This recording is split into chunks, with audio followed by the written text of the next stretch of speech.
Hello बच्चों, now we will start oxidation state. Group 16 elements का general configuration होता है NH2 एंड Np4। और ऑक्सीडेशन स्टेट के लिए हम देखेंगे कि कितने इलेक्ट्रॉन बॉन्ड बना रहे हैं, कितना चार्ज वो एटम एक्वायर कर सकता है। Now in this case it has 2 unpaired electron and it need to again share 2 electrons. So अगर ये दो ही इलेक्ट्रॉन बॉन्ड बनाते हैं तो ऑक्सीडेशन स्टेट कितनी शो होगी? ये शो होगी 2। and if this electron get excited in the next available d orbital, in that case it will have 4 electrons जो कि अनपेयर है। और अगर ये 4 इलेक्ट्रॉन बॉन्ड बनाए तो ये ऑक्सीडेशन स्टेट 4 शो कर सकता है। और अगर s ऑर्बिटल का इलेक्ट्रॉन भी अनपेयर हो जाए तो उस केस में it can show 6 oxidation state. तो ये हमें कॉमन ऑक्सीडेशन स्टेट्स नजर आती हैं 2, 4 and 6। Now let us discuss first the oxidation state of oxygen. Oxidation state of oxygen. Oxygen के पास d ऑर्बिटल अवेलेबल नहीं है। कहने का मतलब it can not excite electron in this d orbital, it has no d orbital. तो अगर d orbital नहीं है तो उससे क्या होगा? ये ऑक्सीडेशन स्टेट जो मैक्सिमम शो करेगा दैट विल बी 2। ये +2 होगा if the other element is more electronegative, जैसे कि फ्लोरीन, और -2 होगा अगर ये इलेक्ट्रॉन खींच लेता है, इट इज मोर इलेक्ट्रोनेगेटिव, जैसे कि वाटर में oxygen is much more electronegative than hydrogen. जो ऑक्सीजन है ये 0 ऑक्सीडेशन स्टेट दिखाएगा if it is connected with its own type. दूसरा भी ऑक्सीजन एटम है और इलेक्ट्रोनेगेटिविटी का डिफरेंस जब 0 हो गया तो ऑक्सीडेशन स्टेट इस केस में कितनी हो जाएगी बच्चों? That will be 0। Now exceptions अब भी हैं। परऑक्साइड्स के अंदर ऑक्सीडेशन स्टेट -1 होती है, जैसे H2O2। स्ट्रक्चर इसका कैसा था? HOOH। No charge develop when O connect with O, so it develop charge only with this H। ये H के ही इलेक्ट्रॉन को खींच सकता है। और सुपर ऑक्साइड में ऑक्सीडेशन स्टेट होती है -12। सुपर ऑक्साइड जैसे KO2, यहां पर ऑक्सीडेशन स्टेट होगी -12। अच्छा, बाकी एलिमेंट्स के लिए अदर देन ऑक्सीजन जहां पर इलेक्ट्रॉन डी में शिफ्ट कर सकता है, they can unpair electrons in d orbital. तो इससे क्या होगा? ये शो कर पाएंगे, इट कैन क्या, रादर ऑल द एलिमेंट्स की बात कर रहे हैं, so they can show +4 +6 oxidation state also, है ना। इलेक्ट्रॉन अगर एक अनपेयर करते हैं तो +4, s ऑर्बिटल का भी इलेक्ट्रॉन अनपेयर हो जाता है तो दे can show +6 oxidation state also. अच्छा, इसमें ऑक्सीजन हायर ऑक्सीडेशन स्टेट नहीं दिखाएगा। अगर क्वेश्चन आएगा तो सिंपल सा आंसर, ऑक्सीजन के पास d ऑर्बिटल नहीं होता। Now down the group oxidation state कैसे वेरी करेगी? Down the group tendency -2 oxidation state show करने की डिक्रीज होगी। क्यों? क्योंकि जैसे जैसे साइज बढ़ता है इलेक्ट्रॉन खींचने की ताकत कम हो जाती है। तो हम लिख सकते हैं tendency to show -2 oxidation state decreases down the group. अच्छा, डाउन द ग्रुप तो ऑलरेडी मेंशन किया ही हुआ है, चलो लिख देते हैं डाउन द ग्रुप। और +6 की स्टेबिलिटी, अगेन +6 की स्टेबिलिटी भी डाउन द ग्रुप कम होगी। यहां पर बच्चों ns ऑर्बिटल का इलेक्ट्रॉन अनपेयर होगा तो ही +6 होगी, मगर जैसे जैसे नीचे जाते हैं साइज ऑफ द एलिमेंट बढ़ता है तो ns because it is more close to the nucleus, it is difficult to get its electron unpaired where the energy released in the bond formation is less. So by inert pair effect +6 की tendency कम हो जाएगी. तो हम लिख सकते हैं बच्चों stability of +6 oxidation state क्या होगा? Decreases, while that of +4 increases. कारण inert pair effect. नाउ बच्चों टॉपिक है एलोट्रॉपी. जब सेम एलिमेंट डिफरेंट तरीके से कंबाइन करके डिफरेंट स्ट्रक्चर प्रोड्यूस करता है, जिसकी प्रॉपर्टी डिफरेंट होती है, उसको कहा हमने एलोट्रॉप्स. तो यहां पर बच्चों ऑक्सीजन, सल्फर, सिलूनियम एक से ज्यादा एलोट्रॉप्स बनाते हैं, मगर टेलुरियम हमारा एलोट्रॉप नहीं बनाता. तो लिखते हैं ऑक्सीजन के एलोट्रॉप हमारे दो हैं. एक है ऑक्सीजन और दूसरा है ozone, O2, and ozone is O3. Sulphur का एलोट्रॉप होता है बच्चों येलो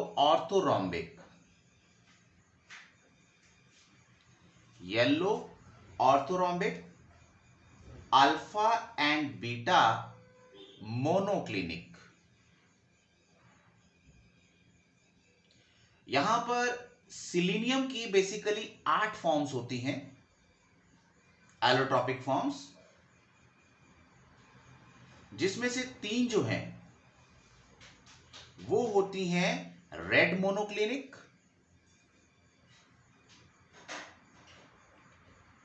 और होती है बच्चों ग्रे होती है फॉर्म. ये बेसिकली कैसे होते हैं? ये होते हैं बच्चों S8 रिंग के बने हुए. ग्रे भी है बच्चों, ब्लैक भी होता है. ग्रे सिलीनियम भी होता है, ब्लैक सिलीनियम भी होता है. तो ये ध्यान रख सकते हैं बच्चों. नेक्स्ट एटॉमिसिटी या किस फॉर्म में एग्जिस्ट करते हैं? Oxygen is diatomic. ये एग्जिस्ट करता है O2. इट इज डायटोमिक यानी एटम्स हैं इसमें 2, तो it is having atomicity of 2. बाकी जो रेस्ट हैं वो ऑक्टा एटॉमिक होते हैं. जैसे जो सल्फर है ये S8 होता है, सिलीनियम भी S8 होता है, टेलुरियम भी Te8 होता है. S8 Se8 Te8. तो ये कैसे हो गए सारे के सारे? Rest are octa atomic in nature. या हम कहें कितने एटम्स है मॉलिक्यूल के अंदर? तो 8 मॉलिक्यूल हैं. ऑक्सीजन का डबल बॉन्ड बनाना इसको डायटोमिक बनाता है, जिससे किसी और मॉलिक्यूल से इसको किसी भी तरह के और बॉन्ड बनाने की जरूरत नहीं है. And thus there exists only weak van der Waals force between their discrete molecule. जबकि बाकियों में क्या होगा? बाकियों में हाई मॉलिक्यूलर मास हो जाएगा. हाई मॉलिक्यूलर मास होने से वैन डर वाल्स फोर्स की स्ट्रेंथ ज्यादा हो जाएगी. Greater strength of van der Waals force, और इसकी वजह से ये बन जाएंगे सॉलिड. तो क्वेश्चन, ऑक्सीजन गैस होता है, सल्फर सॉलिड होता है, ये भी बच्चों यहां पर क्लियर हो जाता है. Now the topic is anomalous behaviour of oxygen. जो फर्स्ट मेंबर होता है ग्रुप का, उसकी कुछ ऐसी प्रॉपर्टीज होती हैं जो बाकी के एलिमेंट से डिफर करती हैं. तो वो property that is different from the other elements of the group, that is called as anomalous properties. कुछ अलग से प्रॉपर्टी. ये क्यों होती हैं? इसका कारण क्या है?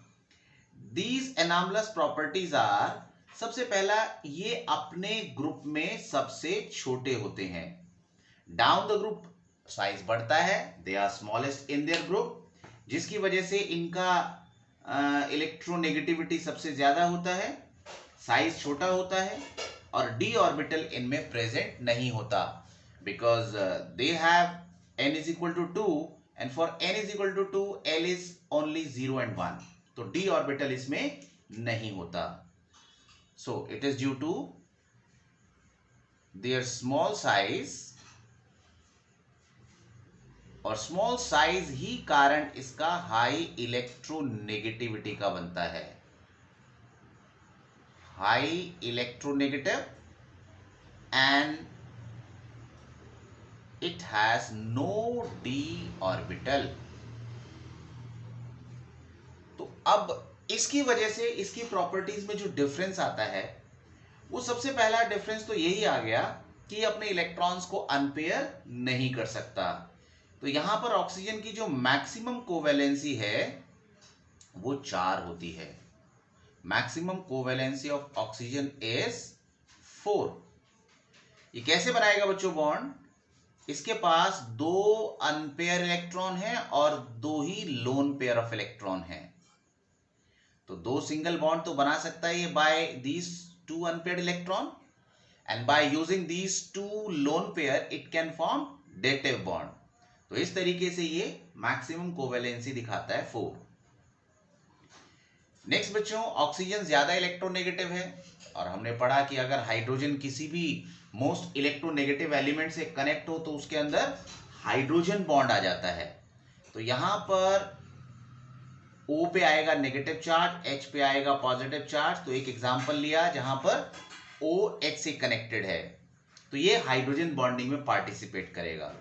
तो हम लिख सकते हैं it forms hydrogen bond. It is out of the 3, जैसे फ्लोरीन, ऑक्सीजन, नाइट्रोजन में एक एलिमेंट ऑक्सीजन है जो हाई इलेक्ट्रोनेगेटिव है, which can participate in hydrogen bond. Now the next is reactivity with hydrogen. ये हाइड्रोजन के साथ जो कंपाउंड बनाते हैं उसको हम जनरल लिख सकते हैं H2E. E is any element of this group, oxygen, sulphur, selenium, tellurium, और H हमारा हाइड्रोजन हो गया. इसका स्ट्रक्चर कुछ ऐसा होता है. 2 इसके पास होते हैं बॉन्ड पेयर और 2 होते हैं लोन पेयर. तो यहां पर इसका स्ट्रक्चर बेंट होता है. It has 2 lone pair and 2 bond pair. Its structure is bent and the angle is less than 109 degree 28 minute, क्योंकि लोन पेयर बॉन्ड पेयर का रिपल्शन ज्यादा होता है बॉन्ड पेयर से. This we have to study. Now अब hydrides जो बने oxygen के, सल्फर के, सिल्यूरियम के, टेलूरियम के, तो इनका अगर हम कुछ कैरेक्टर का सीक्वेंस देखें, जैसे पहला एसिडिक नेचर. एसिडिक नेचर में जो इजीली H दे पाएगा दैट इज एसिडिक. तो यहां पर बच्चों सबसे कम H2O का एसिडिक नेचर होता है, फिर H2S का, फिर H2SE एंड H2TE इज सबसे ज्यादा. ऐसा क्यों हुआ? जैसे जैसे साइज बढ़ेगा जो बॉन्ड हाइड्रोजन के साथ है वो वीक हो जाएगा, और जितना बॉन्ड वीक होगा उतना आसानी से वो H को डोनेट कर पाएगा. Therefore can give H plus readily. इसलिए acidic character down the group बढ़ता है. And the second is thermal stability. कितना स्टेबल है? स्टेबिलिटी. जितना बॉन्ड स्ट्रांग होगा उतना थर्मली ज्यादा स्टेबल होगा. तो यहां पर बच्चों रिवर्स देखें तो जो छोटा है वो ज्यादा स्टेबल होगा. तो हम इसको रिवर्स लिख सकते हैं H2O, H2S, H2SE, H2TE. Stronger bond, more will be the stability. Next अगर रिड्यूसिंग कैरेक्टर को एनालाइज करें, रिड्यूसिंग कैरेक्टर बच्चों H देने का कैरेक्टर ही है. H कौन आसानी से देगा? जिसका बॉन्ड वीक होगा. तो जो थर्मली लेस स्टेबल होगा that will be more reduce. तो रिड्यूसिंग कैरेक्टर बढ़ता जाएगा जैसे जैसे बॉन्ड वीक होगा। तो H2TE स्ट्रॉन्गेस्ट रिड्यूसिंग एजेंट होगा और H2O हमारा लीस्ट रिड्यूसिंग एजेंट होगा। नाउ बॉन्ड एंगल, जैसे जैसे साइज बढ़ेगा बॉन्ड लेंथ बढ़ेगी और ये बॉन्ड पेयर का जो डिस्टेंस है ये बढ़ना शुरू हो जाएगा। ये देखो these bond pairs are going farther, जिसकी वजह से इनके बीच में रिपल्शन घट जाएगा। बॉन्ड पेयर रिपल्शन घटेगा and this lone pair then will strongly push the bond pair and thus angle will decrease। तो सबसे कम एंगल होगा H2TE में, यहां पर साइज छोटा हो रहा है, ऑक्सीजन का साइज सबसे छोटा है, तो बॉन्ड पेयर का रिपल्शन यहां सबसे ज्यादा है, तो इसलिए इसका एंगल सबसे ज्यादा होगा। तो आप बच्चों इसको लिख सकते हो, as the size of central atom increases bond pair becomes farther, hence the repulsion between bond pair decreases and thus the lone pair strongly pushes the bond pair which results in decrease of bond angle।